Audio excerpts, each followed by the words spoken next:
I invite you to listen to my author's story on my Purple Heart Stories channel, and please support with a like and subscribe if you enjoy it. Chapter 1: Lost Truth.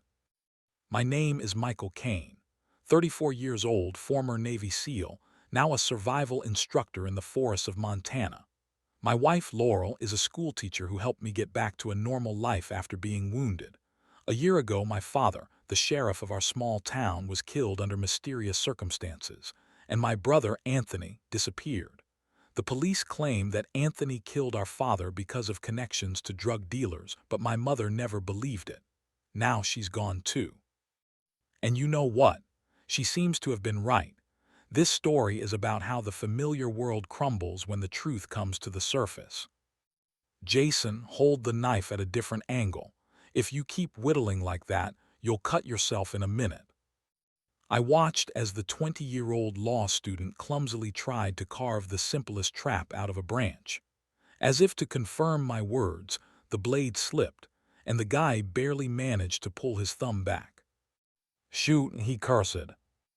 Not shoot, physics, direction of force, angle of pressure. I took the knife and branch from him. Watch. You cut away from yourself, controlling the pressure with your thumb, like at the shooting range, breathing, control, smooth movement. A group of 6 clients watched my demonstration. 5 men and 1 woman, city dwellers who decided to master wilderness survival skills in 4 days. Most of them wouldn't be able to tell moose tracks from deer tracks, even if their lives depended on it. "Mike, does that really work?" A young girl, Emma, nodded at the almost finished trap. "If you do everything right and put it in the right place, you'll catch a rabbit." I finished carving the trigger mechanism. Ideally, of course, it's better to have canned goods with you. The group laughed, releasing the tension of 3 hours of training. We were in a dense forest 20 miles from the nearest town. The day was cool but sunny, perfect conditions for training. "Split into pairs and practice. I'll check your traps in an hour." I stepped aside, sat on a fallen tree, and discreetly massaged my left knee. The shrapnel left over from the explosion in Afghanistan was making itself known. I took the painkiller pills out of my pocket, swallowed 2, washing them down with water from my flask. "Lieutenant Kane." I looked up. Carter, the youngest of the group, barely 20, stood before me. The guy had been trying to hide his admiration all morning, having learned about my military past. "Just Mike, Carter. I've been in the reserves for 4 years." "Yes, sorry," he hesitated. "I wanted to say thank you. My uncle served in Afghanistan and, well, you know, not everyone comes back whole from there." I nodded, avoiding direct eye contact. I hate these conversations. Gratitude for service always sounds fake, especially from those who have never been in a combat zone. They don't understand that you're not a hero, but just a person who was lucky enough to return alive, unlike many others. "Go practice with the trap," I said, hiding the flask. "In an hour we'll learn about camouflage." Carter nodded and returned to the others. I watched the group, automatically assessing their progress, but my thoughts were already wandering far away. Mother in the hospital. 3rd attack in a month. Doctors are giving discouraging forecasts. A sudden scream made me jump up.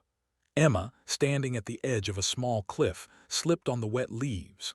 She waved her arms, losing her balance, and began to fall backward. My body reacted before my consciousness. 3 quick steps, a jump, and I grabbed her jacket, pulling her towards me with a jerk. We both fell to the ground a couple of feet from the 6-foot cliff. "Are you okay?" I asked, helping her up. Emma nodded, pale and frightened. There was a fresh, deep scratch on her boot, but no serious damage. "Thank you, Mike. I didn't notice the edge." "There are no safe zones here," I said, addressing the whole group. "Nature doesn't forgive carelessness." When the group returned to training, I felt a sharp pain in my knee. The landing had been bad. I sat down again, massaging my leg, when my phone vibrated in my pocket. A message from Laurel: "Call urgently, Mom." I looked at the sky. There were still 4 hours left until the end of the day. "Matt," I called out to my assistant, a tall, bearded guy who recently retired from the Forest Service. "Finish up today without me. First camouflage, then setting up camp." "Something happened," Matt frowned. "Family matters." I slung the backpack strap over my shoulder. "Make sure they don't burn down the forest, okay?" Matt grinned and nodded. I quickly said goodbye to the group, citing urgent matters, and headed towards the trail leading to the parking lot. When I was a good distance from the group, I stopped by a small stream. The water ran between the stones, clear and cold. I knelt down, scooped water with my palm, and splashed it on my face. The cold cleared my head. Closing my eyes, I took a deep breath. The smell of pine needles, wet earth and moss, clean air. Silence, broken only by the rustling of leaves and the murmur of the stream. "Mom!" I jumped up abruptly and strode on, trying not to think about the worst. Our house stands on the edge of town, an old log structure with a wide veranda and a view of the mountains. Father bought it for next to nothing 20 years ago and gradually brought it into order. After his death, the house passed to me. Driving up to the house, I noticed that the garage was open and Laurel's car was in the driveway. She should have been at school until 4. Not a good sign. "Laurel," I called, entering the house. She came out of the kitchen, wiping her hands on a towel. Her auburn hair was gathered in a careless bun, dark circles under her eyes, and a pale face. She looked like she hadn't slept in days. "Mike," Laurel hugged me tightly, burying her face in my jacket. "I'm glad you came quickly." "What's wrong with Mom?" I stepped back, looking into her eyes. "Another attack. The doctors say she may not survive the night." Laurel pursed her lips. "I took the day off from school, was going to drive to you, but decided to wait for your call."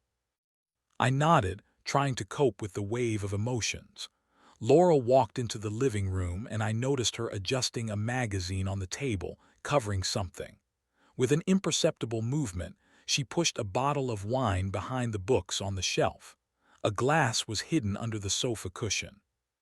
Strange, Laurel never drank during the day. "Have you eaten?" she asked, looking away. "I can heat up some lasagna." "No time, we'll go to the hospital right now." I threw my backpack by the door. "Give me 5 minutes to take a shower." In the bathroom, I quickly washed off the sweat and dirt. An exhausted man with premature gray hair at his temples and wrinkles around his eyes looked back at me from the mirror. You'd think I was 45, not 34. When I came out, Laurel was fussing in the kitchen, packing a thermos of coffee.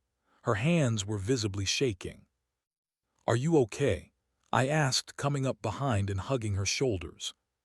"Yes, just worried about your mom and about you." She turned and smiled weakly. "You look exhausted."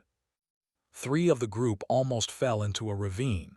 These city folks think nature is a big amusement park. I tried to diffuse the tension. "They just don't know what real danger is," Laurel said quietly, and I heard some double meaning in her words. On the nightstand in our bedroom, I noticed an orange bottle with prescription medicine. Sleeping pills prescribed to Laurel a week ago. Strange, she had never complained about sleep problems. Before I could ask, the phone rang. Laurel darted out of the kitchen and grabbed the receiver, turning away and lowering her voice. "Yes, no, not now. I'll call you back later." Hanging up, she explained unconvincingly. "Julia from school, about a substitute for tomorrow." I nodded, pretending to believe her. Something's not right here. Laurel is usually an open book, but now she seems afraid of something, or someone. As we were heading for the exit, I noticed her secretly drink a glass of whiskey, standing at the kitchen sink. In one gulp, like medicine. Then she quickly rinsed the glass, thinking I hadn't seen it. In the car, we were silent, each lost in our own thoughts. I was thinking about Mom, about her last months, filled with pain and loneliness. After the death of Father and the disappearance of Anthony, something broke in her. She seemed to have stopped living and simply existed, slowly fading away. Laurel put her hand on my knee, a gesture of support that we had used for years. But now her fingers were shaking, and I felt a cold emanating from them. The reception area of the hospital was quiet. Two nurses at the desk were talking quietly. An elderly couple sat in the waiting area, holding hands.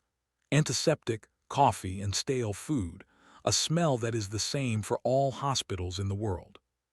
Passing the nurses' station, I noticed Sheriff Garrett chatting animatedly with the chief physician. Noticing me, Garrett put on a dutiful smile, too broad to be sincere. "Michael," he called out, moving away from the chief physician. "I just visited your mother. I received a message from Dr. Martins." Garrett shook my hand. His fingers squeezed a little harder than necessary, a small demonstration of power that he couldn't restrain even at such a moment. "Thank you for your concern, Sheriff," I replied neutrally.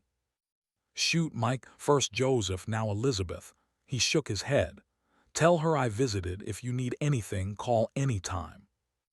Over Garrett's shoulder, I noticed Laurel tense up at his words, a strange reaction for a woman who had known the sheriff all her life. "The room number hasn't changed," I asked the nurse. 208, she confirmed. "Dr. Martins is there now." On the way to the elevator, Laurel suddenly stopped. "Mike, I'd rather wait downstairs. Your mother needs to be alone with you." "Are you sure? She always loved you." "That's why." Laurel squeezed my hand. "If this really is the end, she needs her son, not her daughter-in-law." I nodded and went up to the second floor alone. Mom's room was at the end of the hall. Dr. Martins was just coming out. "Michael," he greeted me quietly, "your mother is very weak. Heart failure is progressing faster than we expected. Her kidneys are failing." He put his hand on my shoulder. "She responded to external stimuli for the first time today. Maybe she was waiting for you." "Thank you, doctor." My voice sounded strained. "We've done everything we could, Michael." The doctor looked straight and honestly. "Now just be with her." I opened the door to the room. The smell of medication was stronger here. The air seemed heavy. Mom was lying on a hospital bed connected to several machines. Exhausted, almost transparent, a shadow of the energetic woman who raised me.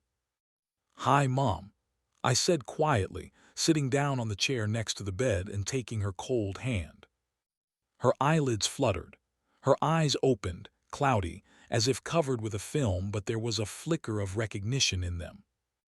Mike," her voice barely audible, like the rustling of paper. "I'm here, Mom." I leaned closer, squeezing her hand.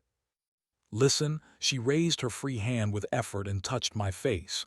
"Your brother, Anthony, he didn't kill Father." A chill ran down my spine. A year ago, when Father's body was found, all the evidence pointed to Anthony. Fingerprints on the gun, the argument that neighbors heard the night before, and the sudden disappearance. "What are you saying, Mom?" I leaned even closer. "Talk to Martha." Her fingers trembled on my cheek. "She knows the truth."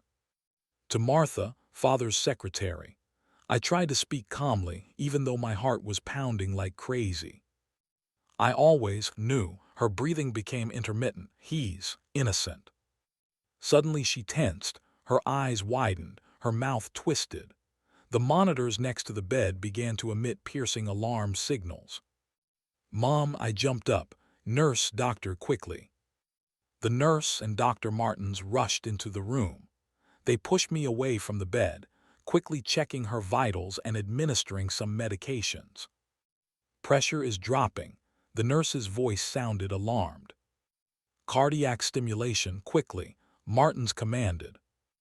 I stepped back to the wall, watching them try to resuscitate my mother. Time stretched. The seconds seemed like hours. Through the doorway, I saw Garrett standing in the hallway. He watched what was happening with an unreadable expression on his face. Our eyes met. There was something wrong in his eyes, not grief, not sympathy, something cold, calculating. "Time of death," Dr. Martin's voice brought me back to reality. 3:42 p.m. I looked at the lifeless body of my mother, and her last words were before my eyes. "Your brother didn't kill father. Talk to Martha." 12 words that turned my world upside down. It had been raining since morning, turning the cemetery ground into sticky mud. The pastor was finishing his speech, standard phrases about eternal rest and meeting the Creator. I stood like a statue, feeling only the cold penetrating through my coat. Laurel held my hand tightly. About 30 people gathered around, Mom's friends, neighbors, and some of Father's former colleagues. In their eyes I saw pity. Michael Caine, the guy who lost his father, his brother, and now his mother. A heroic Marine with a crippled knee and a broken family. Great material for town gossip. Behind the row of mourners, I noticed a middle-aged woman standing at a distance under a black umbrella. Martha Donovan, Father's former secretary.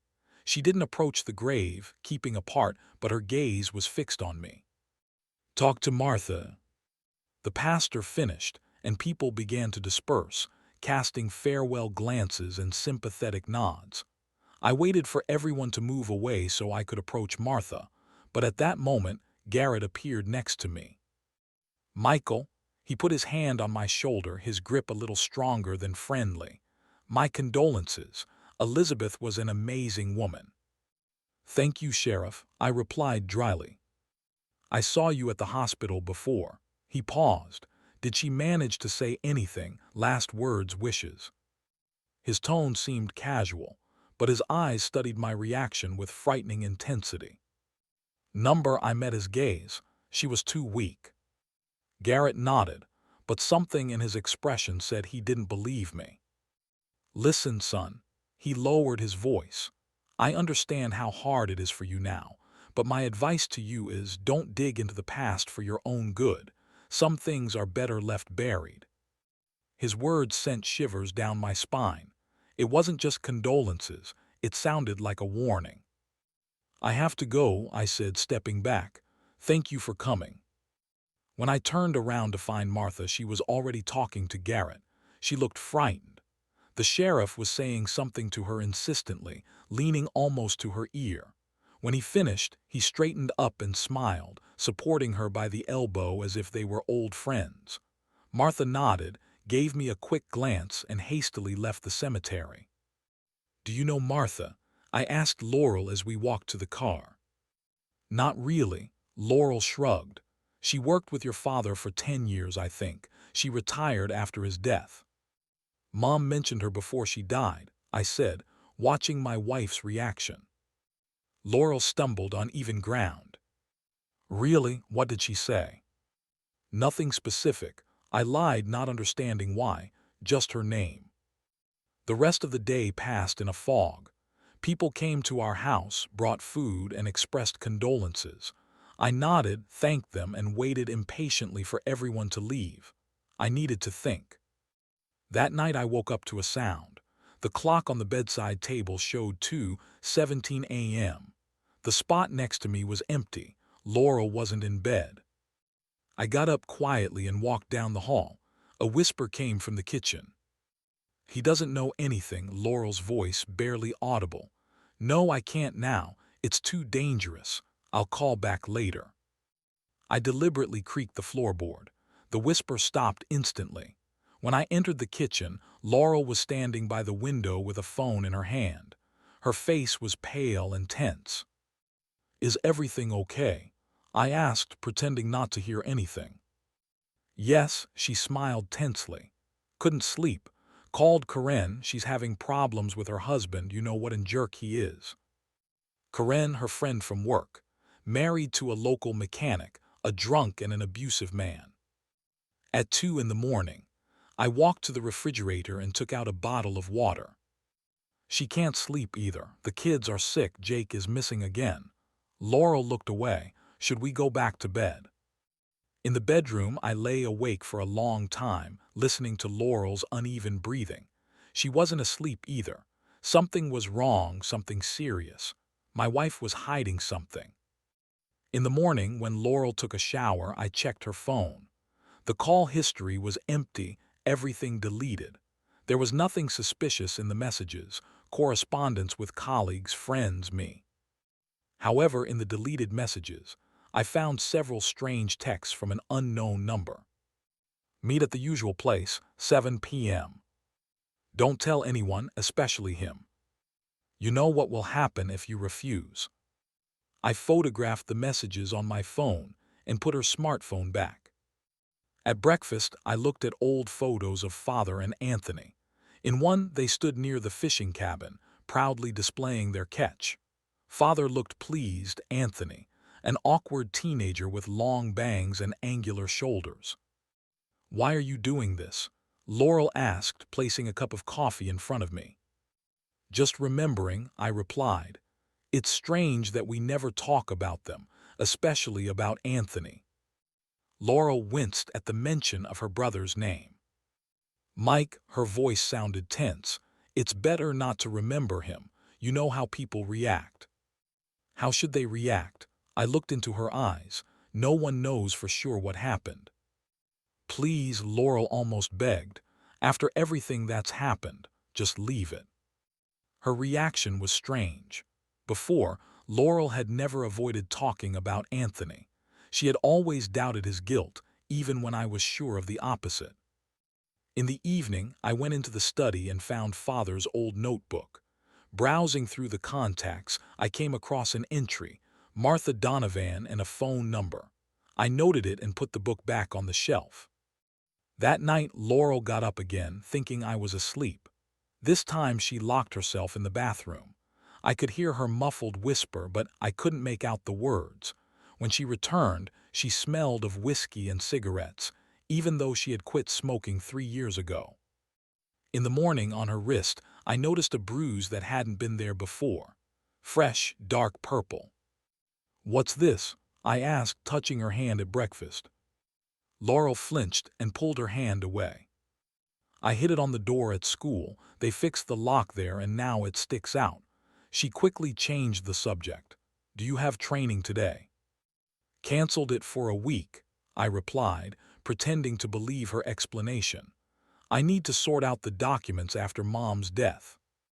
Little did I know how true those words would prove to be. 3 days after the funeral, I found an envelope without a return address in the mailbox. Inside was a short note. "Donna's Old Cafe, 3 p.m. back table. Come alone. I know the truth about your father. M." I didn't say anything to Laurel. I told her I was going to meet with a lawyer about the inheritance and went to, at Donna's, an old establishment on the edge of town, built back in the 50s.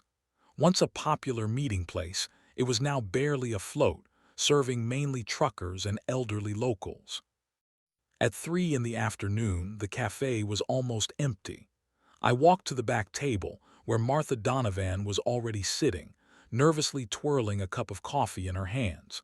Noticing me, she straightened up, her eyes cautiously watching my movements.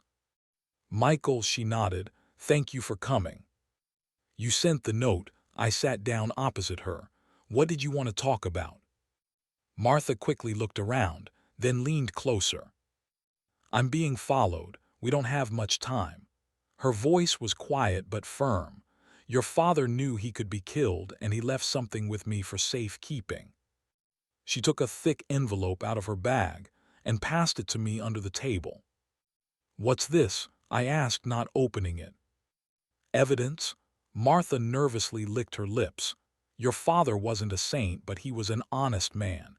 He was collecting information against Garrett. Your brother was helping him." I squeezed the envelope tightly. "Garrett, what does the sheriff have to do with it?" "He's not who he seems to be, Michael." Martha shook her head. "Your father discovered that Garrett is the head of the local drug network. He was going to expose him." "Why didn't you go to the police, to the FBI?" I couldn't believe what I was hearing. "You don't understand.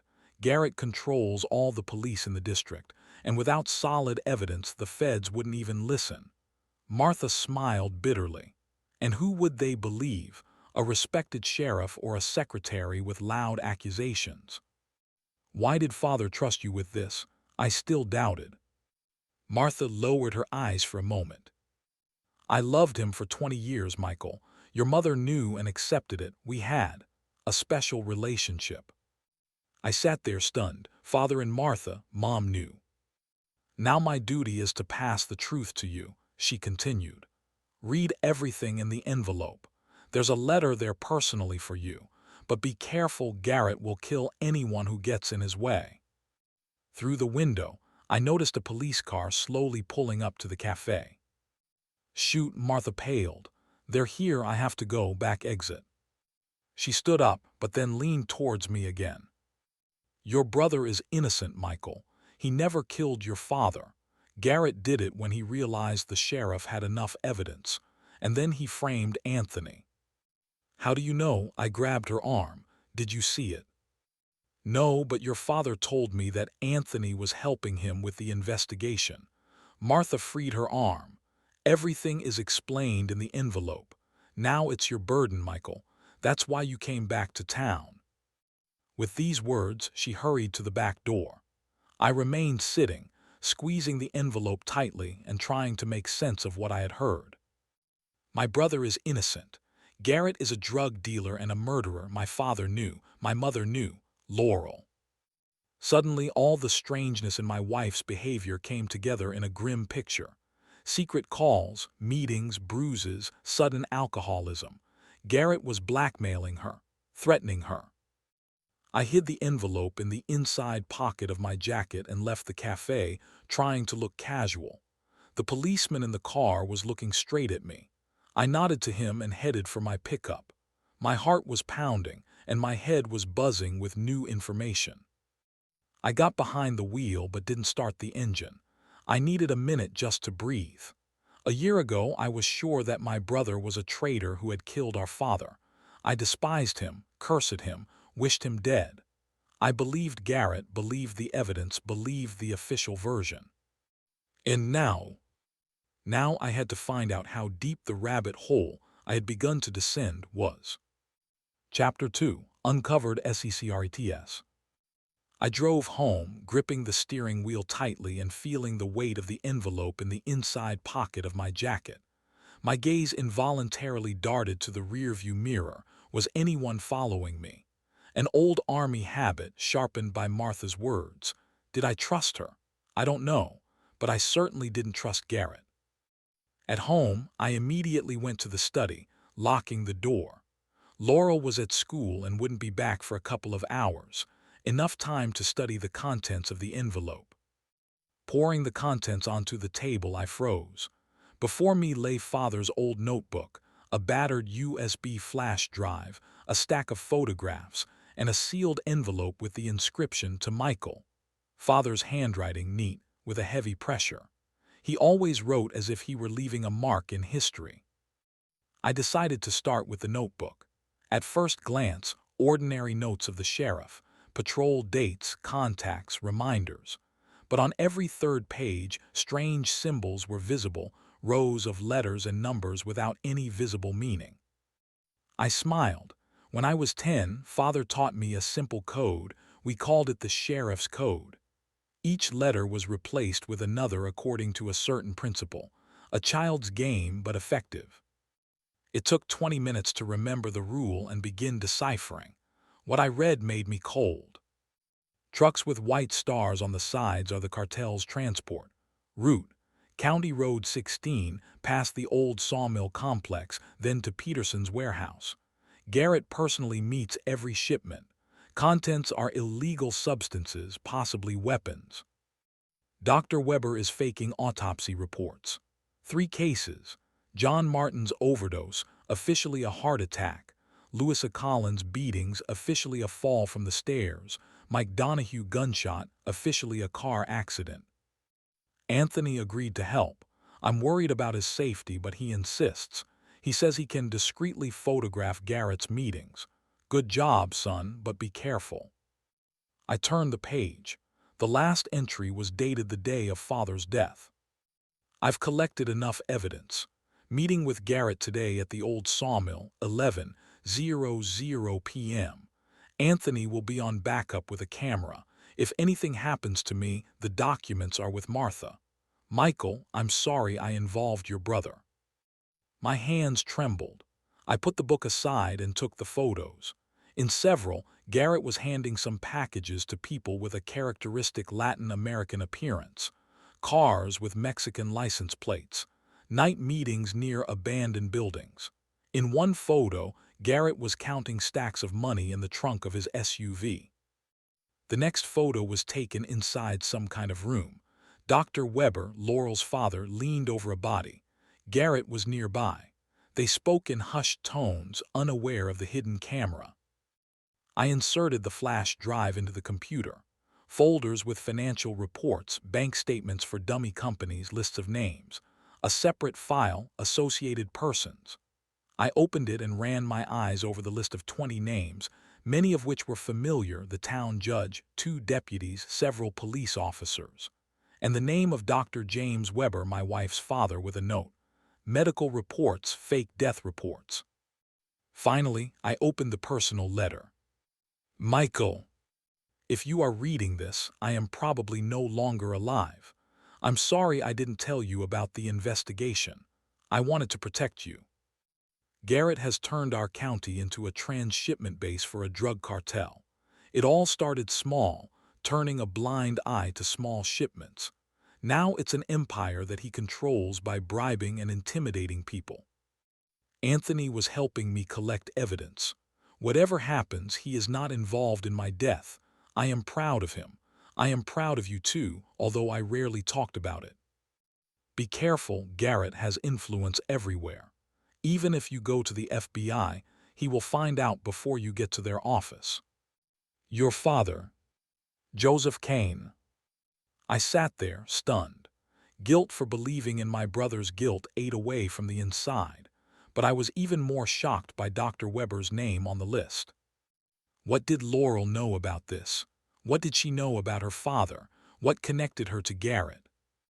With effort, I collected all the documents and hid them in a hidden safe behind the bookshelf. There was much to find out.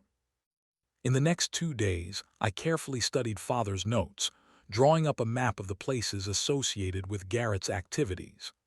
The main activity took place around 4 points: the abandoned Peterson warehouse, the Blue Pine Motel, the backyard of Johnny's bar, and the old sawmill, the place where my father was killed. I decided to start by observing the warehouse. Telling Laurel that I was conducting additional training for a new group of clients, I left the house at noon. The warehouse was located in an industrial area that had long fallen into disrepair.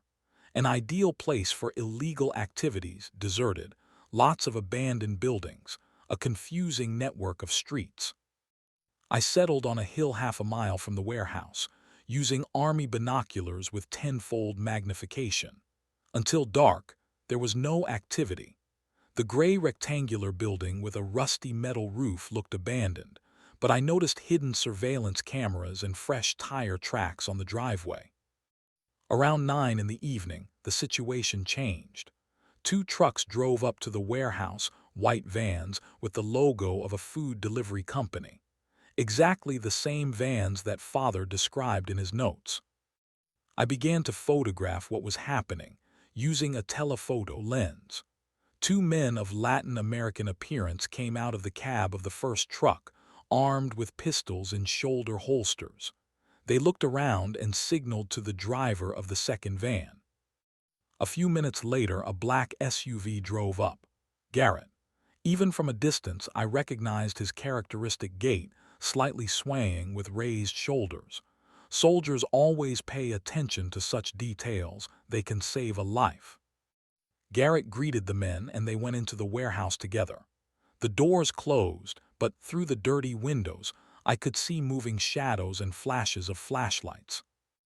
I changed position, moving closer to the road. The cold wind pierced to the bone. Autumn in Montana is no joke. The hours dragged on painfully long. At midnight, the doors opened again. The men loaded several boxes into the vans and drove off. Garrett stayed, talking on the phone. I was about to leave when I noticed movement on the edge of the forest surrounding the industrial zone. Someone's figure flashed between the trees. Intuition screamed, "Look closer." I raised my binoculars and froze. Despite the darkness and the hood that hid his face, I would recognize that silhouette from 1,000, the characteristic tilt of his head, the slight stoop of his left shoulder, the habit of keeping his hands in his pockets. Could it be Anthony? Was my brother alive and watching Garrett like I was now, or was I imagining things? Forgetting caution, I moved towards the forest. The figure noticed my movement and disappeared among the trees. I quickened my pace, but when I got to the place where I had seen my brother, there was no one there. Only trampled grass and a broken branch indicated that a person had recently been standing here. When I got home, it was almost 3 in the morning. Laurel was waiting in the living room, nervously twisting the sleeve of her sweater. "Where have you been?" Her voice trembled. "I called Matt, he said no additional training was planned." "I needed to be alone," I lied. "Sorry I didn't warn you. I went to the mountains just to think about Mom, about Father." Laurel looked at me studyingly. In her eyes I read fear not for me, but for herself. "Mike, what's going on? You've changed since the funeral. You're hiding something." "I can ask you the same question," I said softly. She looked away. "I don't understand what you mean." "Never mind. Let's go to sleep, it's late." At night I pretended to be asleep, but in reality I was waiting. Around 4 in the morning, Laurel got up carefully and tiptoed out of the room. I followed her, trying to move silently. She locked herself in the bathroom. Through the thin door I heard her whisper, "He suspects something. I can't do this anymore. It has to end." Pause. "No, I don't know what's in those documents. I swear I haven't seen them." Pause again. "Please, enough. I have no choice, you know." I returned to the bedroom before she finished the conversation. Blood was pounding in my temples. My wife was talking to Garrett. My wife was passing information about me to the man who killed my father. Every lie between us felt like a new wall. We had always been honest with each other before. What had changed, and how long ago? In the following days, I carefully monitored Laurel. She often took pills, sleeping pills and sedatives, which she hid from me in a jewelry box. She started drinking a lot, usually in the evening when she thought I wasn't watching. She regularly called someone from the bathroom, locking the door. Once, when Laurel was taking a shower, I checked her phone. In the photo gallery, I found a picture of our living room, sent to Garrett with the question, "Was anything hidden here?" The date, a week after Mom's death. Browsing her travel history via GPS, I saw regular trips to the Blue Pine Motel every Tuesday and Friday, from 7 p.m. to 9 p.m. The very place that Father had marked as one of Garrett's meeting points. I returned the phone to its place and sat in the armchair, feeling everything inside clench. My wife was meeting with my father's killer twice a week. She was spying on me for him. But why? What connected them? Money, blackmail. I remembered the list of associated persons and the name of her father. Did Laurel know about Dr. Weber's dark deeds? Did Garrett use this against her? There was only one way to find out the truth: follow her to the motel and see everything with my own eyes. On Friday, Laurel reported that she had a parent-teacher meeting at school. I pretended to believe her and said that I would work in the garage on new equipment for training. As soon as she left, I got into my friend's old pickup truck, which he had borrowed the day before. My car was too conspicuous. I kept a safe distance, using the tracking skills honed in the Special Forces. As I had suspected, Laurel drove past the school and headed straight for the Blue Pine Motel, a dilapidated one-story building with peeling paint and a neon sign flashing in the twilight. Garrett's SUV was already parked in front of the entrance. I parked behind the next building and, pulling my cap over my eyes, slipped into the motel grounds. Laurel got out of the car. Her gait was tense, her shoulders slumped. She stopped in front of the door of room 8, clearly gathering her courage before knocking. The door opened. Garrett grabbed her by the elbow and pulled her inside. Even from a distance, it was clear that the gesture was not friendly. Laurel winced in pain. I walked around the building and found the window of room 8. The blinds were not completely closed, leaving a narrow gap for observation. Garrett paced the room like a predator in a cage. Laurel sat on the edge of the bed, not raising her eyes. "What was your husband doing at the old sawmill?" Garrett asked demandingly. "Who did he meet?" Laurel shook her head. "I don't know. He doesn't tell me where he's going." "Don't lie to me." Garrett slammed his fist on the table. "I know he met with Martha. What was in the envelope?" Laurel flinched. "Envelope? I didn't see any envelope." Garrett grabbed her throat, pinning her against the wall. "That old lady gave him something. I knew she was hiding something. You have to find out what's in those documents, or I'll tell everyone what a scum your father was. How he falsified autopsies. How he helped hide bodies. I'll personally come and spit on his grave." "I'll try," Laurel whispered, barely managing to squeeze out the words. "But he doesn't tell me anything." Garrett released her, and she slid down the wall, gasping for air and rubbing her throat. "You have a week," he said, pouring himself some whiskey, "and now prove that you're still useful." With these words, he jerked her to her feet and pushed her towards the bed. Laurel resisted, but Garrett was stronger. I saw tears streaming down her face as what I would have preferred not to see began to happen. My hand reached for the gun that I always carried with me after Afghanistan. One shot and it would all be over. But an inner voice stopped me. "If I kill the sheriff, I'll bury the truth about my father and brother forever. Besides, according to the documents, Garrett's network is extensive. His people will find me quickly." With difficulty overcoming disgust and rage, I moved away from the window. I needed a strategic plan, not an emotional outburst. I returned to the car and waited. An hour later, Laurel came out of the room. Even in the dark, it was clear that she had been crying. Starting the car, she sat motionless for a long time before moving. I returned home before Laurel, sat in an armchair in the living room and waited. Chaos reigned in my head. The wife I trusted implicitly was meeting with my father's killer. She was passing him information about me, sharing a bed with him. But now I understood that she was a victim, not a traitor. When Laurel entered the house, her gaze was extinguished. Seeing me, she tried to smile, but it was unconvincing. "How was the meeting?" I asked. "Normal. We discussed the curriculum for the next semester." I silently put the printouts of her correspondence with Garrett and the photo of the motel with her car in the parking lot on the table. Laurel froze, looking at the evidence. "What's this?" she whispered. "The truth," I replied. "I know about you and Garrett. I know you're spying on me for him, and I saw what he does to you." Laurel paled. She opened her mouth to say something, but instead of words, a dull sob escaped. Her legs gave way, and she fell to her knees, covering her face with her hands. "Forgive me," she sobbed. "Forgive me. He's blackmailing me, Michael. I didn't want to. He made me." I knelt next to her. "Tell me everything, now, without lying."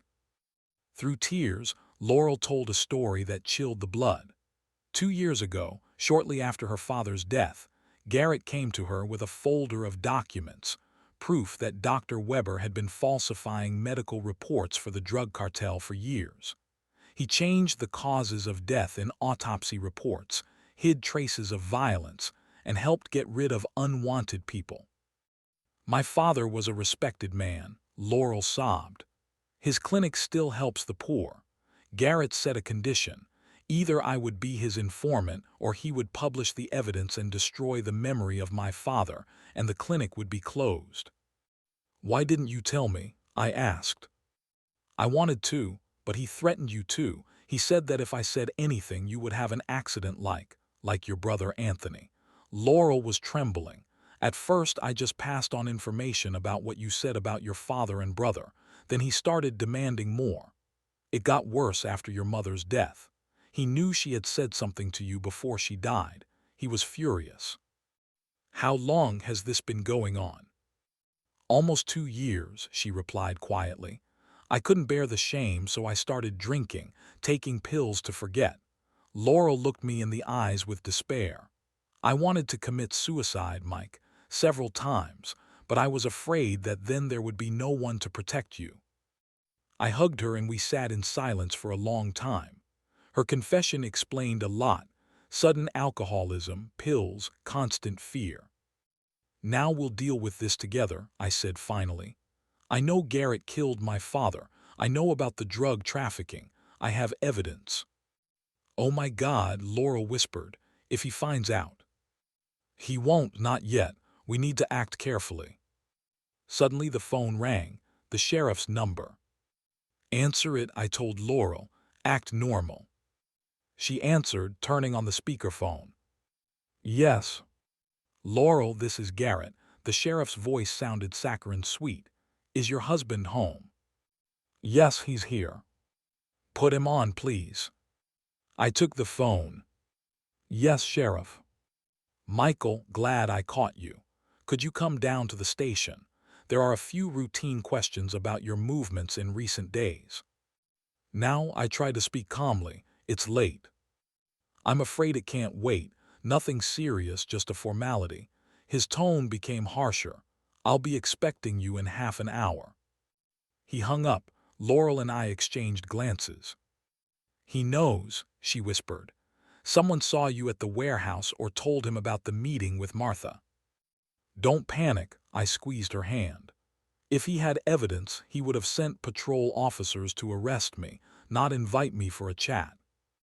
I quickly gathered Father's documents and took them to the nursery, the room we were preparing for a child in the future.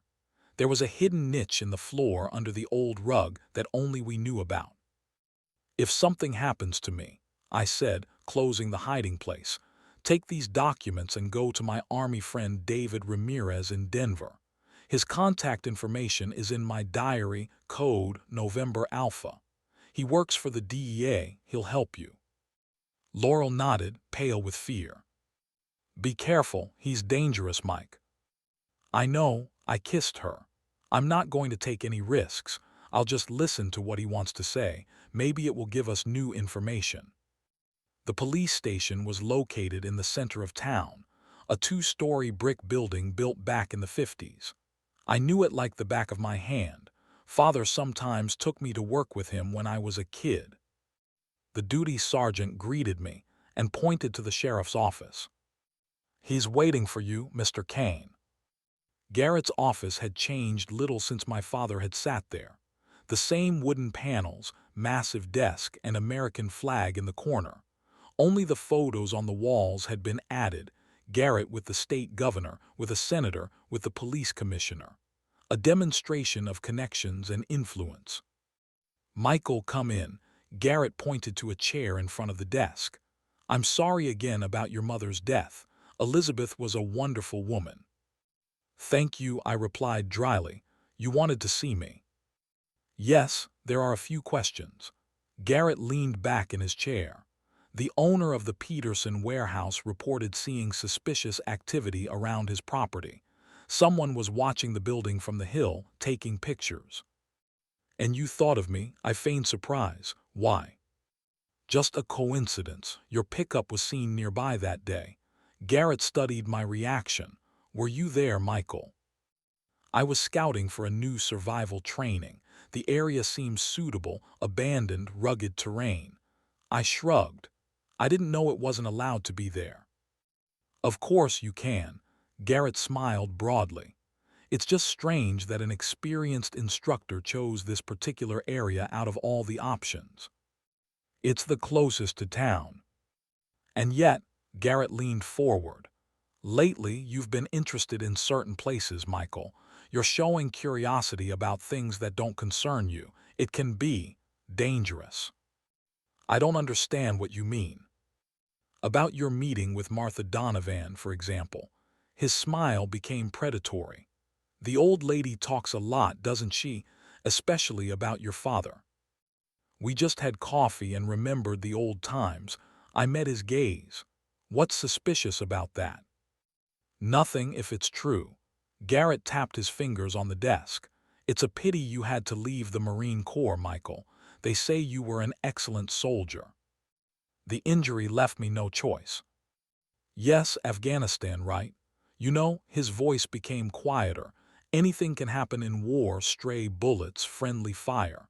It would be tragic if something like that happened here in peaceful Montana, especially with your beautiful wife. Every muscle in my body tensed, ready to attack. It was an obvious threat, barely veiled by polite conversation. I hope nothing happens to Laurel, I replied evenly. She's had it hard enough lately. Oh yes, she's a wonderful woman, loyal. Garrett leaned back in his chair. Her father was also a loyal man. He knew his place and the rules of the game. What are you trying to say? I pretended not to understand the hint. Just a piece of advice, Michael. Garrett got up. Know your place, live your life. Forget what the old woman Martha told you. She's been out of her mind since your father's death. They were close, did you know? He smirked. Otherwise, anything can happen. Do you understand me? Perfectly. I stood up too. Can I go? Of course, I just wanted to clarify the situation. Garrett accompanied me to the door. By the way, if you see your brother, say hello. I miss Anthony. We didn't finish our conversation. I froze in the doorway but restrained myself. He knew Anthony was alive. He knew and wanted me to know that he knew. Going out into the street, I took a deep breath of the cold night air. Garrett had just openly threatened me and Laurel. He won't stop while we're alive, while the truth about him isn't revealed. I had to find my brother before Garrett did. Chapter 3: Fight for Survival. I returned home from Garrett with the feeling that time was running out. His threat was unmistakable. He would stop at nothing to keep his secrets. Hardly crossing the threshold, I realized that something was wrong in the house. Small details that only the owner would notice. A vase moved from its place, a cabinet door slightly ajar, which I always close, a book on the shelf, standing with the cover facing out. Laurel ran out of the bedroom pale, with eyes widened with horror. Someone was here, she whispered, looking around. While you were at Garrett's, I went to take a shower, and when I came out, I heard footsteps on the first floor. I barely managed to hide in the closet. I quickly searched the house. The drawers were pulled out, things were turned over, but with an ostentatious carelessness. A professional search disguised as a robbery. Fortunately, the hiding place with the documents remained untouched. Garrett called. Laurel was trembling, wrapping her arms around herself. Immediately after you left, he asked when you would be back, said he wanted to drop by to discuss some details. I said I would be at my sister's, and he laughed and replied, "Yes, of course, Laurel." There was such horror in her eyes that I hugged her. "It will be all right, we'll manage." But both knew it was a lie. Staying at home was dangerous. Garrett had made it clear that his patience was running out. "We have to leave," I said, pulling an old army backpack out of the closet. "Jackson, my friend from Idaho, will take us in. We'll pack the essentials, documents, warm clothes, some food." Laurel nodded, mechanically following my instructions. I saw that she was on the verge of a nervous breakdown, but she was holding on, always holding on, even in the most difficult times. Packing our things, I looked out the window and froze. A black SUV without identifying marks was slowly driving past the house. A minute later it returned, moving even slower. "We're being watched," I gritted through my teeth. "We'll have to split up. I'll lead them away and you leave through the neighbor's plot. There's a gate there. You'll get to Karen, your friend, spend the night at her place, and in the morning you'll go to Denver to David." "No," Laurel grabbed my hand. "I won't leave you." "Listen." I took the flash drive with the documents out of the hiding place and put it in her palm. "If something happens to me, send this to David Ramirez from the DEA in Denver. His contact information is on the back of our wedding photo. It's in your wallet, right?" Laurel nodded slowly. He'll help. We serve together, I trust him like myself. I hugged her, inhaling the familiar scent of her hair, feeling the fragility of her body under my hands. Perhaps for the last time. In 2 hours I'll call you. If I don't call, leave and don't look back. Promise. I promise, she whispered. But you'll be back, you have to come back. Her confidence almost made me believe that everything would be all right. We decided that Laurel would leave through the back door when it got dark. Meanwhile, I would be packing things in the garage, a diversion if someone was watching the house. The plan seemed solid, but my gut told me there would be problems, and so it was. Around midnight, when Laurel was preparing to leave through the back door, there was a crack from the front door. Kicked out with one blow, it flew to the side with a crash. "Mike!" Laurel screamed. I reacted instantly, as I had been taught in the Special Forces. I overturned the closet, creating a barricade between us and the attackers. Laurel rushed to me, and I dragged her behind the improvised shelter. "Four, armed," I whispered, assessing the situation with the speed that had saved my life more than once in Afghanistan. Masked men entered the house. Mercenaries, not police, 2 professional movements, 2 good coordination, trained fighters. "Check the second floor," ordered one of them. "Joe, go around the house from the back. They may try to leave through the back door." There was no time to think. The first attacker, turning the corner, stumbled upon a heavy table lamp which I threw with furious accuracy. The blow struck his head. The man fell unconscious. I snatched his pistol. "Follow me," I commanded Laurel, and we quickly moved to the kitchen. The second militant appeared in the doorway, and I fired twice. Not aiming to kill, I didn't want to turn into a murderer, but accurately enough to put him out of action. The bullet hit his shoulder. The man staggered back, dropping his weapon. We were advancing towards the back door when I heard footsteps behind us. The third militant came in from the flank, holding a pistol with a silencer in front of him. "Mike, watch out!" Laurel screamed. I turned around, but not fast enough. The mercenary took aim. Everything happened as if in slow motion. His finger on the trigger, his cold-blooded look, Laurel rushing to intercept. The sound of the shot was muffled, but to me, it thundered like an explosion. Laurel screamed and fell, grabbing her chest. The bullet intended for me hit her. Rage flooded my mind. I fired without aiming, instinctively, as I had done hundreds of times in training. The bullet hit right between the eyes. The man who shot my wife fell dead. I rushed to Laurel. Her breathing became intermittent, her eyes clouded over. "Hold on, honey." I pressed my hand to her wound, trying to stop the bleeding. "I'll call an ambulance." "Run," she whispered, each word coming out with difficulty. "Don't let him win." "I won't leave you." "Must." Her fingers weakly squeezed my hand. "For the truth, run." In the distance, sirens howled. Someone from the neighbors called the police. If Garrett arrived first, I was finished. He would surely set everything up as needed, as he had done hundreds of times before. In despair, I grabbed the phone and dialed 911. "A woman with a gunshot wound, Pine Street, 47.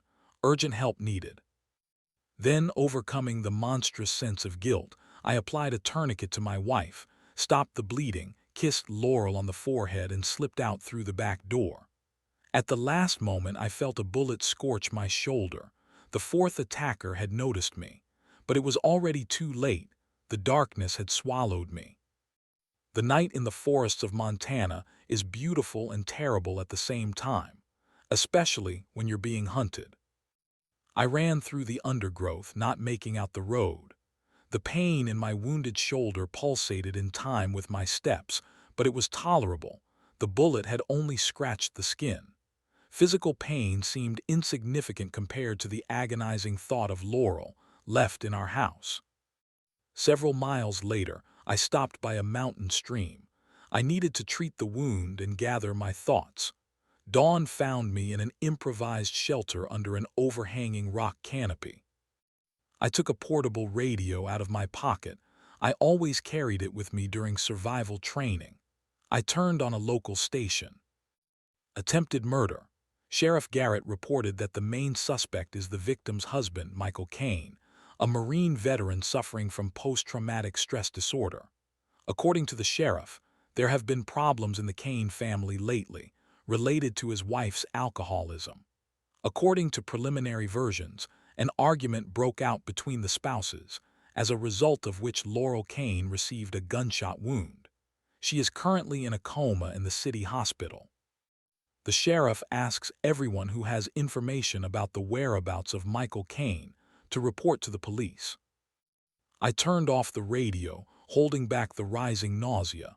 Everything happened exactly as I had expected.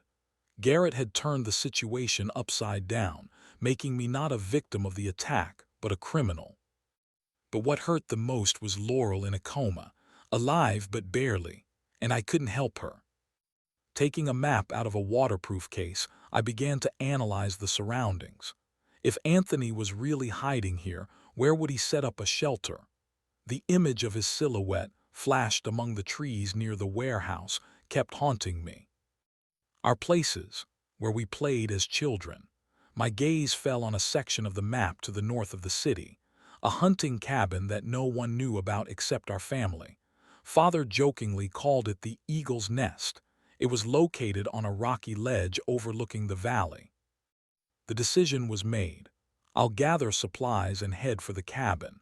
If my brother is still using it as a shelter, we'll finally meet, and I'll have a chance to find out the whole truth. Garrett, meanwhile, will probably organize search parties. I need to be extremely careful. Fortunately, the survival skills I taught others could now save my life. The road to the cabin took almost a day. I moved only at night, avoiding trails and open spaces. During the day, I rested in shelters, constantly listening to the sounds of pursuit. Finally, I came out to the familiar slope, but where the cabin should have stood, there was only an overgrown clearing. I froze in bewilderment.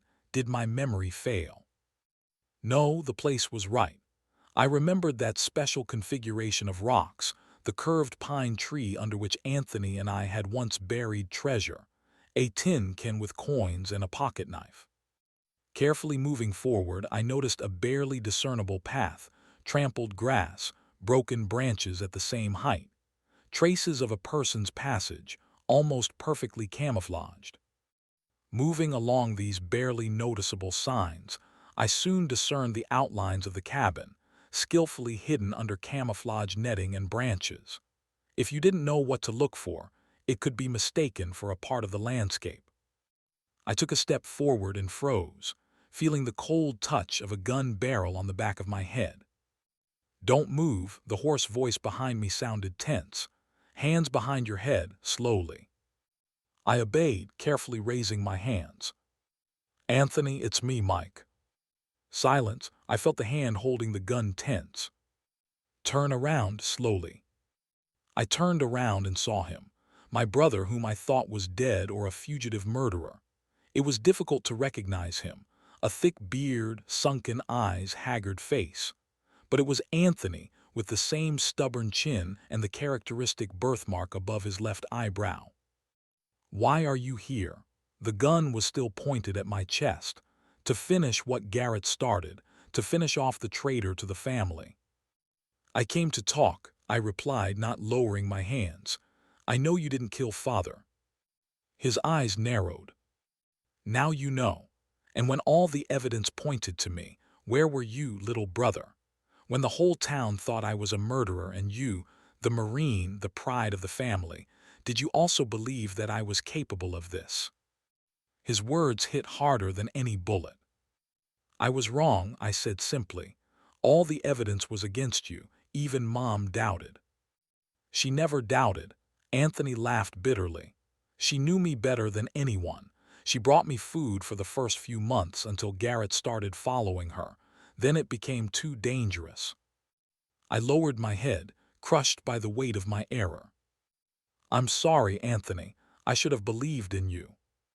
He looked at me for a long time, then slowly lowered the gun. How did you find me? I saw you near the Peterson warehouse. Then I remembered the eagle's nest. You've always been smart, he smirked. Come in, just no funny business. I've been living here for over a year and I have traps everywhere. The cabin inside was not at all what I remembered. Instead of an old stove and rough furniture, solar panels powering a computer and radio receiver, a sleeping bag on raised boards, boxes of canned goods, and a wall completely covered with newspaper clippings, photographs, and maps connected by red threads. My little investigation, Anthony remarked, seeing my gaze. All the threads lead to Garrett. He sat on a folding chair, not letting go of the gun. So, what's changed? Why now have you decided that I'm not a murderer? Mom said before she died that you were innocent. Martha Donovan gave me Father's documents. It all adds up. Garrett killed Father and framed you. Anthony nodded, as if he had received confirmation of a long-known truth. Do you have the documents? No, with Laurel, I stammered. The image of my bloodied wife flashed before my eyes again. Garrett sent people to kill me. They wounded Laurel. She's in a coma. I'm wanted for attempting to murder her. That son of a gun, Anthony hissed. It's his signature, to kill two birds with one stone. Get rid of you and destroy your reputation. He needs the documents, and he wants to eliminate everyone who knows the truth. I looked around. How long have you been hiding here? Since the night Garrett shot Father. Anthony got up and walked to the wall with the investigation materials. I was helping Father collect information about Garrett's drug business. It started by accident. I noticed strange meetings near the old warehouse, took pictures and showed them to Father. He was furious. He said he had suspected something like this for a long time but had no evidence. My brother pointed to a map with marked points. Garrett has created an entire network. Here and here are meeting places with suppliers from Mexico. These are warehouses where the goods are stored. And this, he circled several intersecting lines with his finger, transport routes. The whole county has turned into a transshipment base for the cartel. I studied the scheme, amazed at the scale of the operation. How many people are involved? Dozens. Police officers, officials, doctors. Garrett has bribed or intimidated everyone who had any power. Your father-in-law, Dr. Weber, for example, has been falsifying medical reports for years. I know, I nodded. That's why Garrett is blackmailing Laurel, threatening to reveal the truth about her father. Typical for him to use any weakness. Anthony handed me a flask of water. Father collected enough evidence for a federal investigation. That night, he was supposed to meet with Garrett at the old sawmill. I was covering him from a distance with a camera. What happened? Anthony's face twisted with painful memories. Garrett didn't come alone. He had two fighters with him, burly Mexicans with automatic weapons. They noticed me when I was trying to get closer. Shooting started. I ran to warn Father, but it was too late. He swallowed hard. Garrett stabbed him in the heart, coldly looking him in the eyes. Then he ordered them to plant my knife and gloves, which I had left in his car earlier that day. You saw everything with your own eyes. My voice dropped to a whisper. Yes, and I couldn't do anything. Anthony clenched his fists. I ran like a coward while they were killing our father, and then I hid here like an animal, licking my wounds and collecting evidence. But I'll never be able to use it. All the evidence is against me in the murder. Now you can, I said firmly. There are two of us, and I have contacts in the DEA. And Garrett has an army of corrupt cops and mercenaries. Anthony smiled bitterly. He walked to his investigation wall and pointed to a new section. Photos of a small motel on the outskirts of town and an orphanage with a sign, Hope House. You know what's most terrible?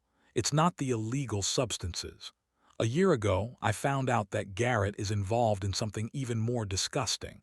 He has created a scheme to transfer children. Through a dummy orphanage, he sends orphans to Mexico supposedly for adoption. but not all of them end up in families. I felt nauseous. This explained why Father was so determined to stop Garrett at any cost. "This can't be," I whispered. "How is that possible?" "Very simple. Garrett bribed social workers. Children are taken from dysfunctional families under the pretext of abuse, then transferred to a private shelter that supposedly cooperates with international adoption agencies. The documents are faked, the children are taken out, and they disappear."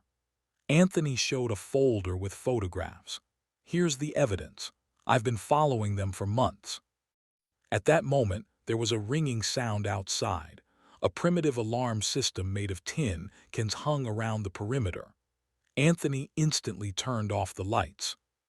"We've been found. Garrett always suspected I was alive. He's been combing these mountains for years, and now you've led him to me." We slipped out of the cabin through a spare exit, a camouflaged hatch in the back wall, leading into the juniper bushes. Anthony quickly gathered the most important documents, and I grabbed his rifle with an optical sight. Settling on a ledge, we surveyed the surroundings. It was difficult to distinguish details in the twilight, but through the rifle sight, I counted 5, 3 in local police uniforms and a pair of bearded men in camouflage, clearly with military bearing. "Professionals," I whispered. "Former soldiers, judging by their movements." "Mercenaries," Anthony nodded.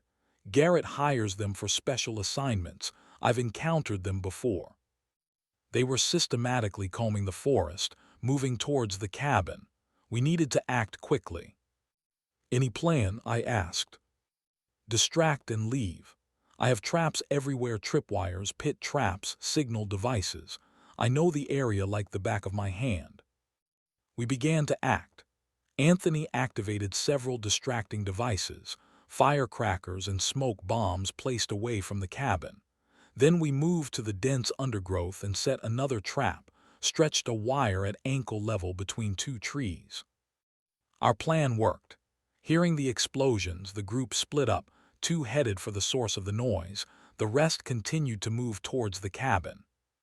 One of the mercenaries, a bearded man with a characteristic scar on his cheek, broke away from the group and moved straight to our trap. He noticed the wire at the last moment but lost his balance. I jumped out of the shelter and stunned him with a butt stroke. "Tie him up," I said. "He may know something useful." We dragged the unconscious mercenary into a crevice and tied him up with straps from his backpack. A few minutes later, he woke up, his eyes filled with anger and fear. "Who are you?" I asked, holding a knife to his throat. "What did Garrett order you to do?" "Go to hell," he croaked. Anthony dragged me aside. "Let me. I know how to handle guys like this." He leaned towards the prisoner. "Listen, friend. I've been watching Garrett's operations for a year. I know about the deliveries of illicit goods on Thursday, about how you got rid of the body of the Mexican who tried to cheat the boss, about the children from the Hope House shelter." Anthony's voice was calm, almost friendly. "We don't need you. We need Garrett. Tell us what you know and disappear, or keep silent and meet with the feds when we hand them the evidence."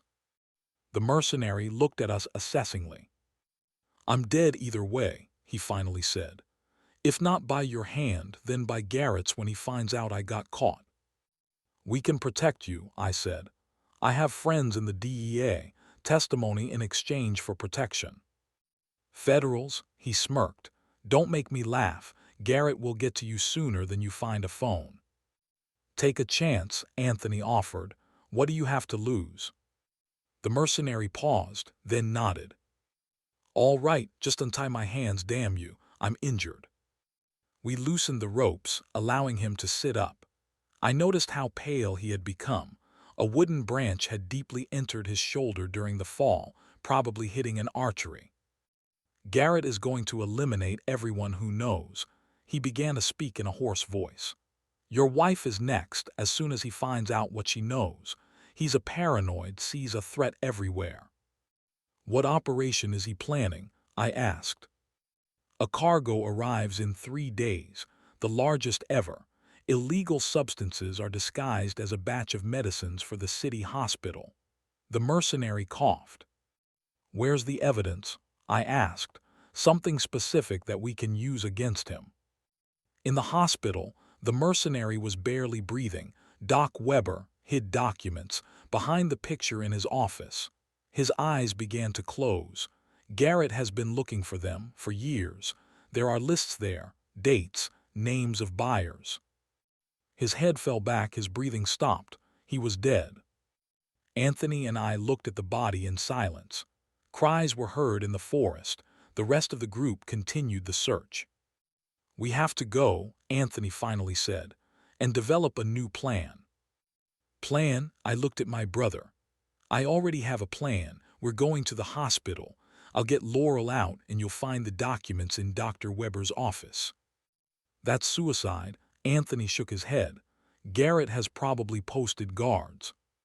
That's why he won't expect us to go there." I put my hand on my brother's shoulder. "Are you with me?" Anthony smiled crookedly, that familiar childhood smile in which I always read, "You're crazy, but I'll follow you. With you to the end." We disappeared into the night forest, leaving behind the mercenary's body and the pursuers who were clumsily wandering in search of ghosts. Chapter 4: Arresting Justice. Anthony and I took shelter in a cave by a small mountain lake, his alternative refuge in case the cabin was discovered. Outside, a thunderstorm raged, as if nature itself was furious at what people were doing on its land.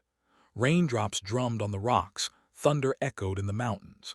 Inside it was dry but cold. We lit a small fire, risking being discovered but needing warmth and light to develop a plan. So, Anthony spread a map of the city on an improvised table made of a flat stone. 3 days until the cargo arrives. Garrett will be ready for anything. We need to act sooner. I nodded, examining the hospital map that Anthony had drawn from memory. "I have to get in there, see Laurel and find the documents in Weber's office." "Risky." Anthony tapped his finger on the mark of the main entrance. "The hospital is small. All the entrances are probably under surveillance. Garrett knows you'll try to see your wife. That's why he posted guards there."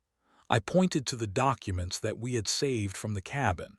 "But he doesn't know that we know about the hiding place with the documents." Anthony thoughtfully rubbed his chin. "We need the feds. Your friend from the DEA, can we contact him?" "Not from here. We need a secure channel which we don't have. Besides, as the mercenary said, Garrett will find out about the call faster than we finish talking." "Then we need another signal." Anthony pointed to another map where Garrett's warehouses were marked. "Something that will attract attention but won't be immediately associated with us." "Diversion." I raised an eyebrow. "What do you suggest?" "Explosions," Anthony replied simply. 3 warehouses with illegal substances here, here, and here." He poked his finger at the points on the map. "I know their schedule, I know the security system. I've studied everything in a year." "That will attract the attention of the feds," I said slowly. "And Garrett will be forced to pull all his forces there." "Exactly. And while he's dealing with the fires and finding out who's behind it, you'll break into the hospital." Anthony looked me in the eyes. "We'll split up.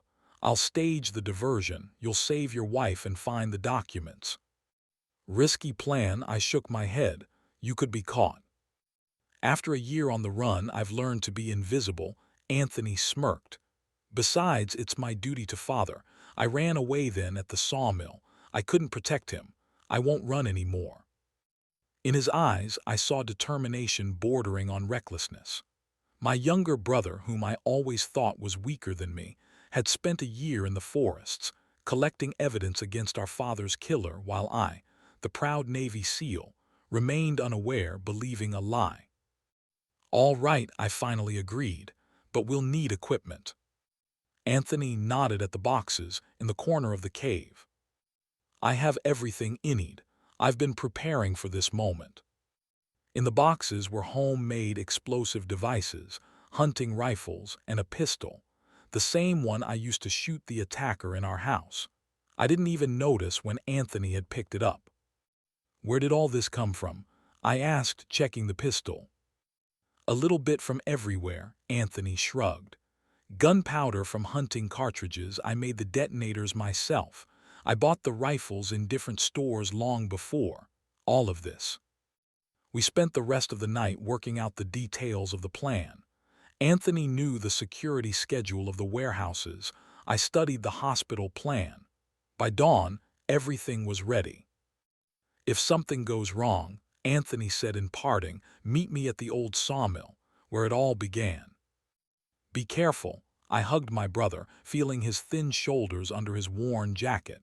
Don't take unnecessary risks. You too, he smiled crookedly.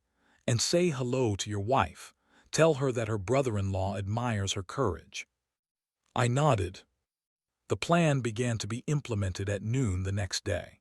Anthony left before dark, armed with homemade explosive devices and an old hunting rifle.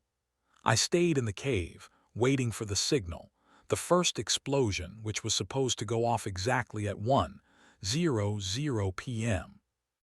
The minutes dragged on agonizingly long. Exactly at 1 o'clock I heard a distant rumble, a dull sound that echoed off the mountains. It worked. The first warehouse. 20 minutes later, a second explosion, stronger than the first. 30 minutes later, a third. Everything was going according to plan. I turned on the portable radio and caught the wave of the local station. A series of explosions in the industrial area of the city. According to preliminary data, 3 warehouse premises were blown up. Sheriff Garrett reports that the police are working at the scene. There are no casualties. According to unconfirmed reports, traces of illegal substances were found in the burned buildings. Residents are asked to remain calm and not approach the scene. I turned off the radio and began preparing for my part of the operation. Anthony had successfully diverted attention. Now it was my turn. I reached the city by winding roads, avoiding main roads. The hospital was located on a hill overlooking the city streets. From the observation post, I could see police cars and fire crews rushing to the warehouses. The city was in turmoil, the perfect time to break in. The orderly's uniform, which we had prepared in advance, fit perfectly. I entered through the service entrance, keeping my head down and in a medical mask, avoiding surveillance cameras. The hospital corridors were half empty. Most of the staff had gathered in the lounge, where the news about the explosions was being broadcast on television. Laurel's room was on the second floor. As we had expected, a policeman was on duty at the door, a young officer, nervously tapping his pen on a tablet. I passed by, pretending to be heading to another room, and noticed that the officer was distracted by a message on his phone. I needed to create a diversion. I went to the nurse's station, where an elderly woman was sorting medications. "Excuse me, ma'am," I said quietly, slightly changing my voice. "Help is needed on the 3rd floor, a patient with an epileptic seizure." "Good heavens!" exclaimed the nurse. "I have to inform the attending physician." She hurried to the phone. Taking advantage of the moment, I dialed the police frequency on the radio, calling out the name that I managed to overhear on his badge. "Officer Jenkins," I said in an official tone. "Urgent call, code 417, suspicious package at the main entrance. Immediate verification required. It may also be explosives like at the warehouses." "But I'm on duty," he replied uncertainly. "This is the sheriff's order. All available officers must respond. Code 417. "Understood," moving out. The policeman took one last look at the door of the room and ran to the stairs. I had a few minutes, no more. I slipped into Laurel's room. My heart constricted at the sight of her, pale and motionless, connected to life support machines. The monitors were beeping steadily, counting her heartbeats. "Laurel," I whispered, taking her cold hand. "I'm here, honey." No reaction. I leaned closer, kissed her on the forehead. "I'm so sorry I couldn't protect you, but I'll fix everything, I promise. Anthony is alive. We've collected evidence against Garrett. It will all be over soon." From behind, there was the sound of a door opening. I turned around sharply, ready for battle, but the same elderly nurse was standing on the threshold. She looked at me without surprise, as if she expected to see me here. "I knew it was you, Michael," she said quietly. "I'm Nancy Parker. I worked here when your father was the sheriff." "You won't call the guard?" I asked cautiously. "No," she shook her head. "I knew your father, he was a good man, and I saw how Garrett changed after his death." She walked to Laurel's bed. "Your wife is stable, the coma is not deep. There is a reaction to pain, the pupils react to light. A good sign." "Thank you," I said with feeling. "I need one more help, Dr. Weber's office." "It's an archive now," Nancy nodded. "I'll take you there, just quickly, the officer will be back soon." She led me down the empty corridor to the end of the wing, where the office that once belonged to Laurel's father was located. "You have 5 minutes," Nancy whispered. "I'll give a signal if anyone comes." The office was littered with old folders and medical journals. On the wall hung a dusty portrait, Dr. Weber with his wife and little Laurel, all in strict dark suits. Behind the portrait was a safe built into the wall. The code. I remembered that Laurel had once said that her father used her birthday for all passwords. 110585. I dialed the combination, holding my breath. The lock clicked, the safe opened. Inside lay a thick folder, sealed with sealing wax. I broke the seal and opened it. Copies of death certificates with the notes, actual cause, and official version. Photos of Garrett with people of clearly criminal appearance. And most importantly, a list of 30 children transferred to international adoption, indicating their real names and the names of the buyers. The evidence was irrefutable. I folded everything into a bag and left the office. Nancy was waiting in the corridor. "Go faster, the officer is coming back." "Thank you," I said. "If something happens to me, take care of Laurel. Tell her that I loved her more than life." Nancy nodded. I hurried to the fire escape, but in the corridor, I ran into a living nightmare. "Bravo, Marine," a familiar voice rang out. "You almost got away." Garrett stood at the end of the corridor, with 2 policemen on either side. His lips curled into a sneer. "Explosions at the warehouses. Seriously, I foresaw the diversion. Your brother is either dead or bleeding somewhere in the forest right now." I froze, frantically assessing the situation. 3 armed opponents, a narrow corridor. "Your father was a stubborn fool," Garrett continued, taking a step forward. "He could have joined me, but he chose his highly moral position. I see you've inherited his stupidity." "Making money off children, Garrett," I hissed through my teeth. "Even for a scoundrel like you, it's too much." "Business is business," he shrugged. "Someone is trading weapons, someone is trading illegal substances, and I just found a more profitable niche." "You'll answer for it." "Hardly," Garrett smirked. "You know, I'm even curious. How did you find your brother? I've been combing those mountains for years, and you, boom, straight to him." "Brotherly bond," I replied. "You wouldn't understand." "Maybe. He played with the pistol. And with your wife we also had a special bond. She was so submissive, she did everything I ordered." I gritted my teeth, not giving in to the provocation. That's exactly what he wanted, for me to lose control. "I won't be there, but my business will continue," I hissed. "The feds are already on their way. I sent them the documents." For a second, doubt flashed in Garrett's eyes. It was a lie, but he couldn't know for sure. "Take him," the sheriff ordered the policemen. Out of the corner of my eye, I noticed the fire alarm on the wall. With a sharp movement, I hit the glass and pressed the button. The piercing wail filled the corridors. Water poured from the ceiling. The sprinklers had been activated. In the resulting chaos, I rushed forward, knocking down one of the policemen and snatching his pistol. Garrett fired but missed. I dived around the corner, hearing his commands. Down the stairs, cut off the exits. I ran down the corridor, my heart pounding in my chest. Frightened patients and nurses peered out of the rooms. The fire escape came into view ahead. Suddenly there was a shot. A sharp pain pierced my thigh. I fell, rolled over, and saw the second policeman aiming at me. Overcoming the pain, I got up and pushed the door of the fire escape. Fresh air hit my face. I stumbled towards the forest, leaving a trail of blood behind me. I limped towards the old sawmill. Where everything began, it must end.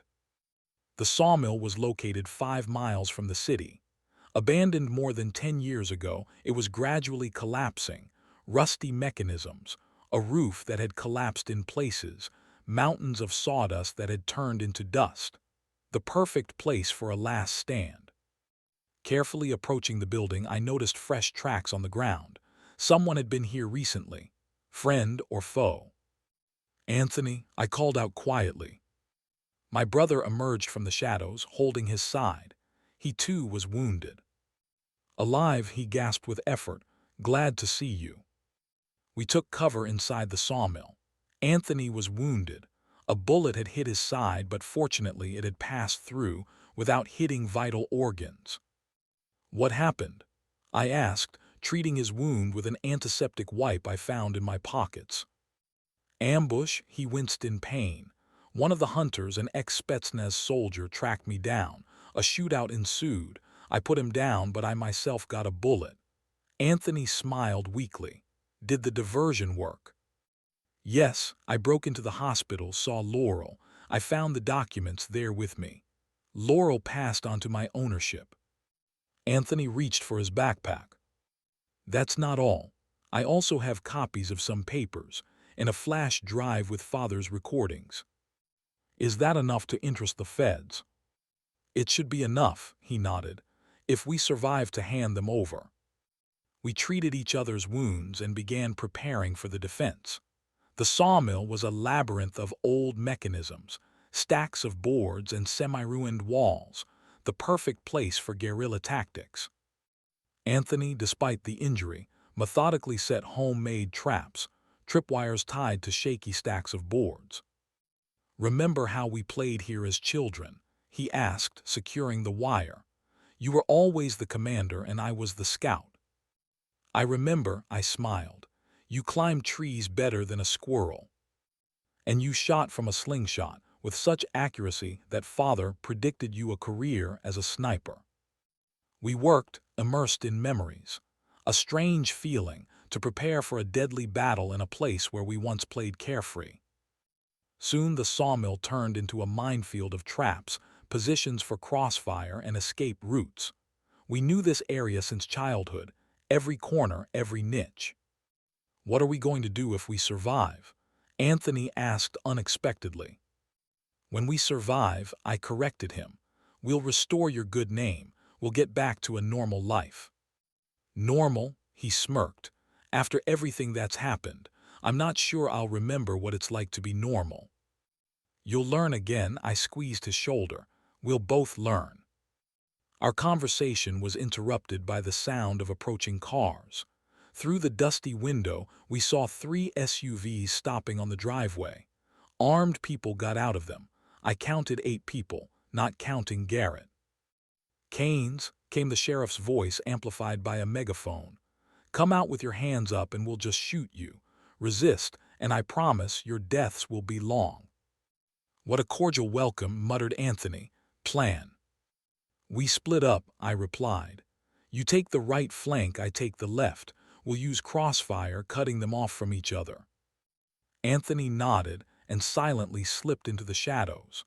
I took a position behind a pile of old boards from where the entrance area could be seen. The first 2 entered cautiously, with flashlights and pistols ready.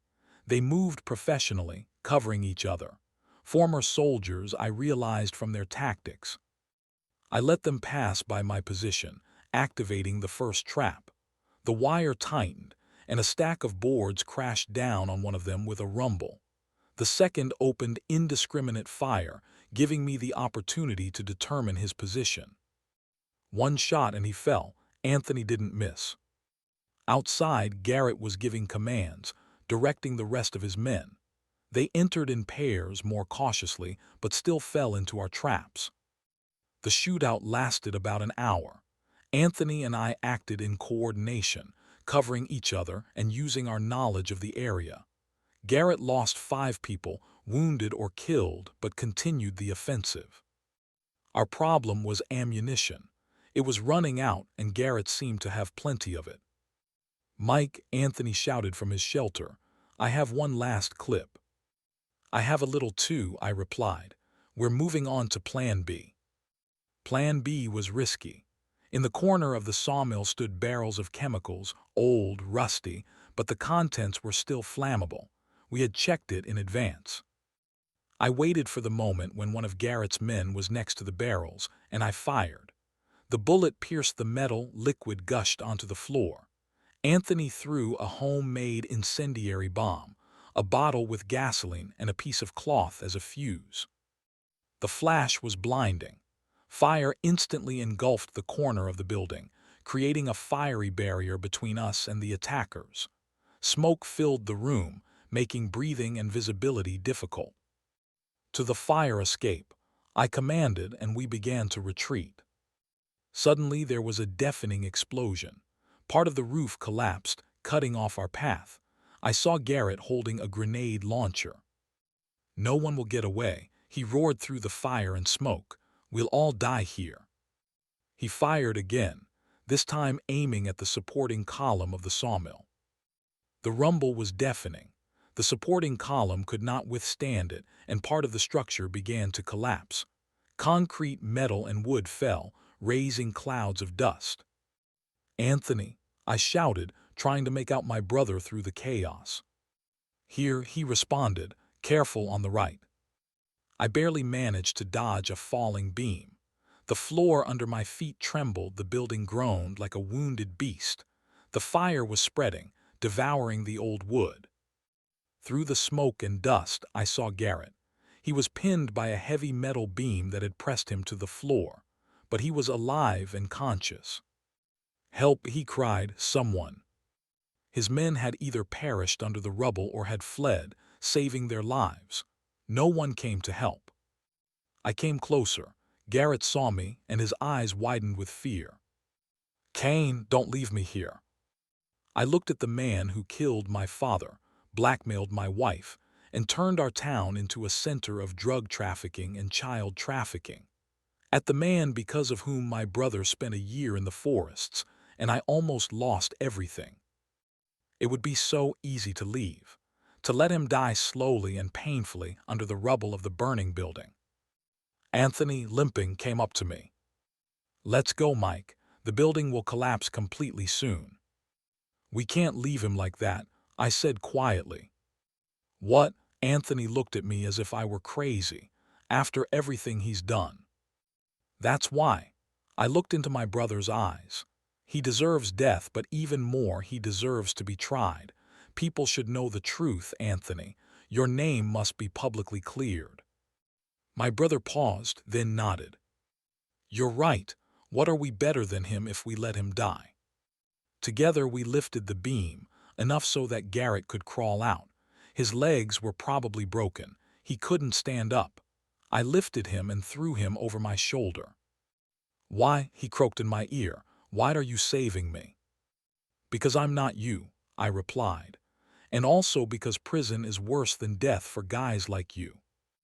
Anthony and I carried Garrett out of the burning building a few minutes before the roof finally collapsed. The night sky was painted orange by the flames devouring the place of our father's death.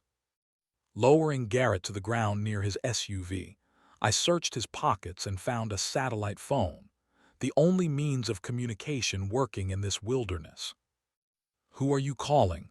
Garrett asked with difficulty. "Justice," I replied, dialing the number that I remembered by heart. The number of my Army friend David Ramirez, now a DEA agent in Denver. "Ramirez," a sleepy voice answered. "Dave, it's Mike Kane. Remember the promise in Kandahar." Pause, then the voice became instantly collected. "Of course I remember, brother. What do you need?" a rapid reaction force to Montana. Now, I have evidence of the largest drug network in child trafficking organized by the local sheriff. Give me the coordinates. I transmitted the information, then added. And Dave, take care of witness protection for my wife and brother. They were hunted. I'll do it. Hold on, help is already on the way.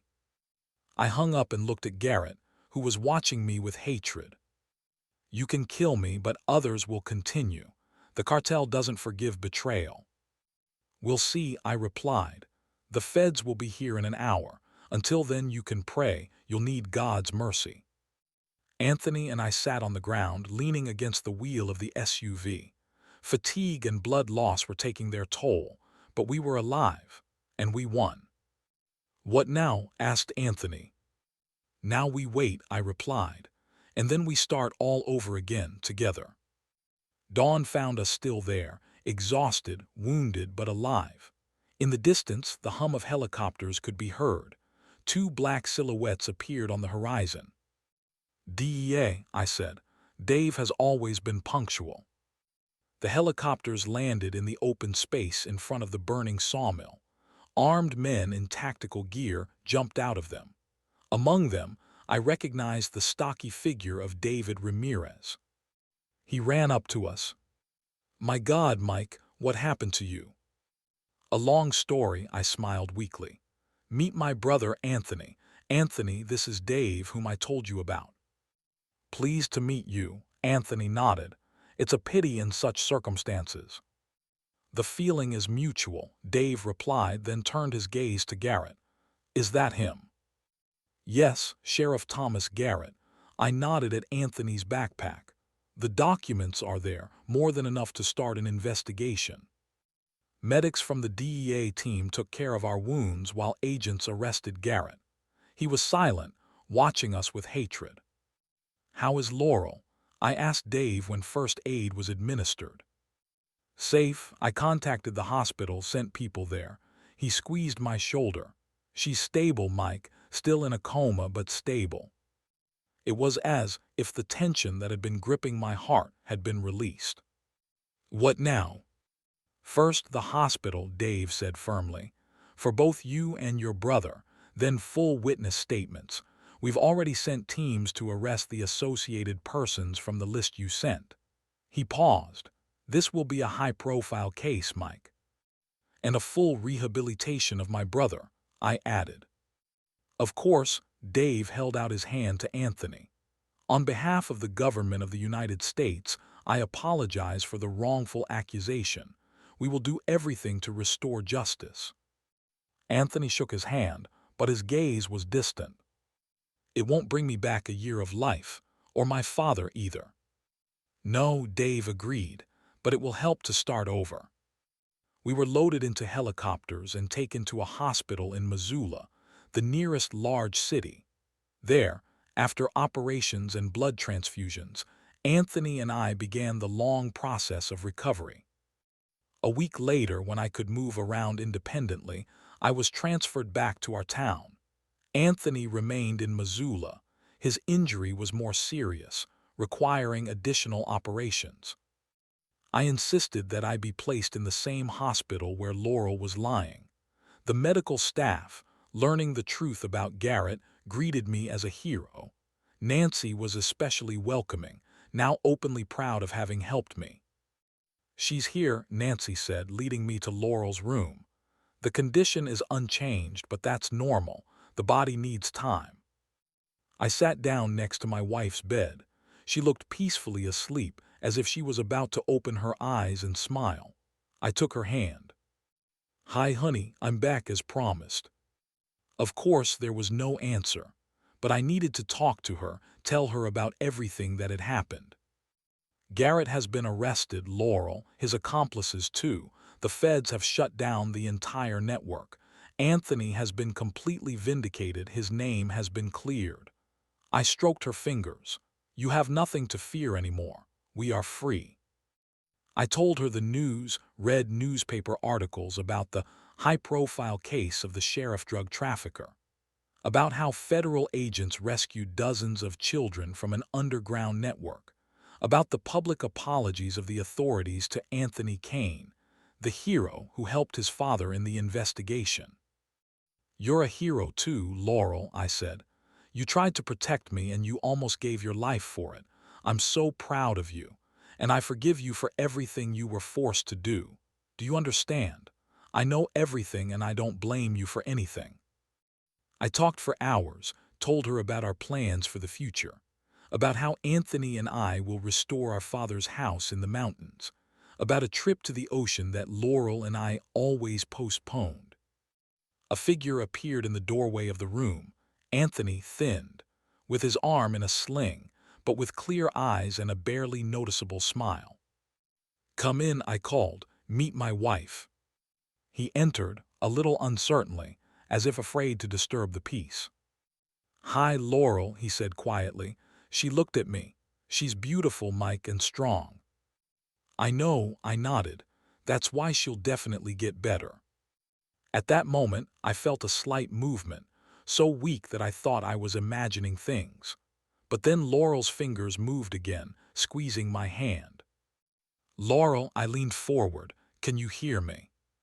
The movement was repeated, barely noticeable but unmistakable. Anthony stepped to the bed. "I'll call the doctor." "Wait," I stopped him. "Give us a minute." I leaned towards Laurel, whispering, "I'm here, honey. I'll always be here. Just come back to me. Please come back." Laurel's eyelashes fluttered, and for a moment it seemed to me that she smiled in her sleep. I looked at Anthony standing in the doorway. His eyes were full of tears, but he was smiling, widely and openly as he had smiled a long time ago when we were children, not knowing pain or betrayal. We went through hell, but we survived.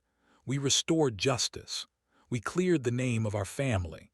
And now, for the first time in a long time, I saw before me a future in which there was room for hope. If you enjoyed this story, then support the author with a like, subscribe to the channel, and share your emotions in the comments. Thank you.